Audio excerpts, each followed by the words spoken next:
ان کا جس مسلک سے تعلق ہے اس مسلک کے پیروکار بہت بڑی تعداد میں پاکستان میں موجود ہیں. اور اسی طرح سے مجھے اب خطرہ اس بات کا ہے جو میں اظہار کرنا چاہتا ہوں، اور وہ یہ اس پر الرٹ ہونا چاہیے سب کو کہ اب امام بارگاہوں کی حفاظت کی جائے، اب اہل سنت کی مساجد کی حفاظت کی جائے، کیونکہ دشمن کی نگاہ پاکستان میں فرقے واریت پھیلانے کی ہے اور ہمیں اسے کامیاب نہیں ہونے دے رہا ہے، کیونکہ نہ عوام، نہ علماء کرام، نہ میڈیا، نہ حکومت، نہ تمام افراد، کوئی ہے ہی نہیں فرقے واریت پھیلانے والا. یہاں سب فرقہ وارانہ ہم آہنگی رکھتے ہیں. تو ان کی اہلیہ کے لیے میں دعا گو ہوں. ان کے پوتے پوتیاں بھی گاڑی میں موجود تھے. ابھی میری تھوڑی دیر پہلے بات ہوئی ہے عمران عثمانی سے، جو کہ مفتی تقی عثمانی صاحب کے صاحبزادے ہیں. میری ان سے بات ہوئی ہے، انہوں نے بتایا امی ٹھیک ہے، ان کو تھوڑی چوٹیں لگی ہیں اور ابو کی طبیعت بھی بہتر ہے، لیکن ظاہر ہے کہ جو محافظ شہید ہوئے ان کی شہادت پر وہ افسردہ ہیں.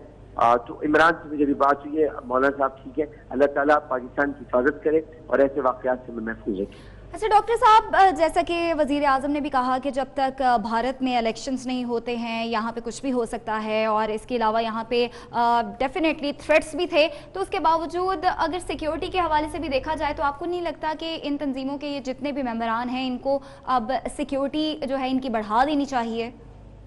یہ بالکل آپ صحیح فرما رہی ہیں، بالکل بڑھانی چاہیے.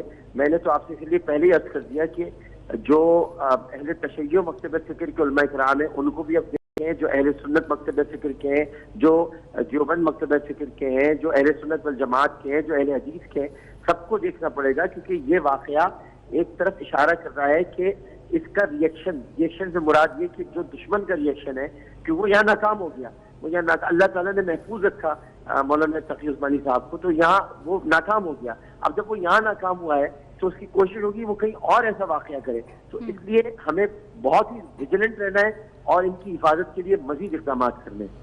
بالکل ڈاکٹر صاحب، آپ کا جہاں آپ نے اس بات کی وضاحت کی وہاں ایک بہت خوبصورت پیغام بھی آپ نے دیا کہ پاکستان یقیناً متحد ہے، امن کدائی ہے اور فرقہ واریت نہیں ہے یہاں پہ.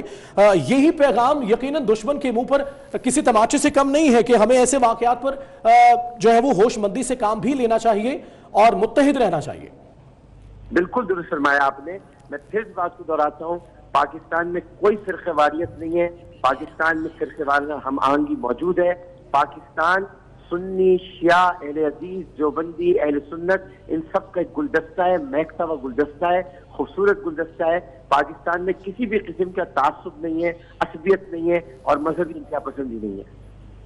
ڈاکٹر صاحب، گزشتہ ہفتے انتہائی افسوسناک واقعہ نیوزی لینڈ میں بھی پیش آیا تھا. اسلام فوبیا جو ہے وہ پھیلتا جا رہا ہے. آج پاکستان میں ایسا واقعہ ہونا، آپ خود بھی پاکستان تحریک انصاف کے رہنما ہیں، آپ کو کیا لگتا ہے کہ مزید کیا اقدامات کیے جا سکتے ہیں مدارس کی سیکیورٹی کے لیے، اور جو جتنے بھی ہمارے مذہبی اسکالرز ہیں ان کی سیکیورٹی کس طرح سے یقینی بنائی جائے؟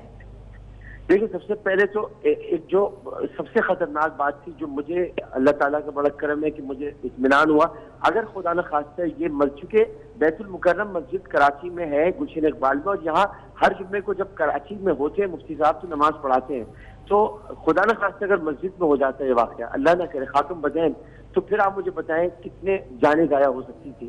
لہٰذا یہ اس وقت سیکیورٹی کا یہ بہت ہی حساس معاملہ ہے.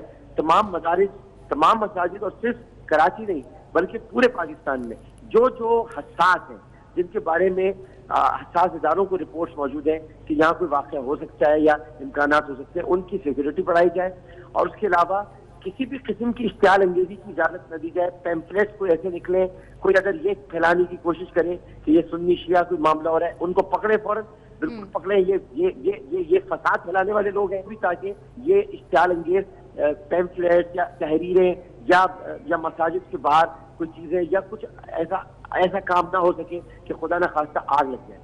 اچھا ڈاکٹر صاحب، ہم نے دیکھا کہ پاکستان کے تو چلے بھارت کی جانب سے بھی خطرہ ہے، لیکن جس طرح حالات پیدا ہوئے ہیں پچھلے ہفتے سے، نیوزی لینڈ میں حملہ ہوا، پھر برطانیہ کی مساجد میں بھی حملے ہوئے، تو یہ جو دشمن ہیں وہ مسلمانوں پہ اٹیک کر رہے ہیں. تو صرف بھارت کی وجہ سے نہیں، ہمیں الرٹ رہنا پڑے گا کہ جو دشمن ہے اسلام کے وہ آلریڈی پوری دنیا میں موجود ہیں. جس طرح وزیر اعظم نیوزی لینڈ کو بھی اب جان سے مارنے کی دھمکیاں دی جا رہی ہیں، تو ہمیں تو ویسے ہی بہت زیادہ الرٹ رہنا چاہیے. بالکل آپ نے صحیح فرمایا. میں تو بھارت کی صرف ایک مثال دے رہا ہوں. بالکل دشمن ہمارا کھلا ہوا ہے، اور دشمن ہمارا وہ ہے جو پاکستان کا دشمن ہے، وہ کوئی بھی ہو سکتا ہے، یہ ضروری نہیں ہے کہ بھائی کوئی، لیکن جیسا کہ آپ نے نیوزی لینڈ کی مثال اللہ علیہ وسلم کی حدیث پڑھ کر آج انہوں نے آغاز کیا، اور انہوں نے وہاں پر ایک ایسی فضا پیدا کر دی ہے جس سے یہ کم از کم پتہ چلتا ہے کہ ہم قریب ہو سکتے ہیں ایک دوسرے سے، ہم اہل کتاب ایک دوسرے کے قریب ہو سکتے ہیں اگر ہم بات چیت کریں، کیونکہ وَلَا تُسُبُّوا الَّذِينَ يَدْعُونَ مِن دُونِ اللَّهِ فَيُسُبُّوا اللَّهَ عَدْوًا بِغَيْرِ عِلْم، تم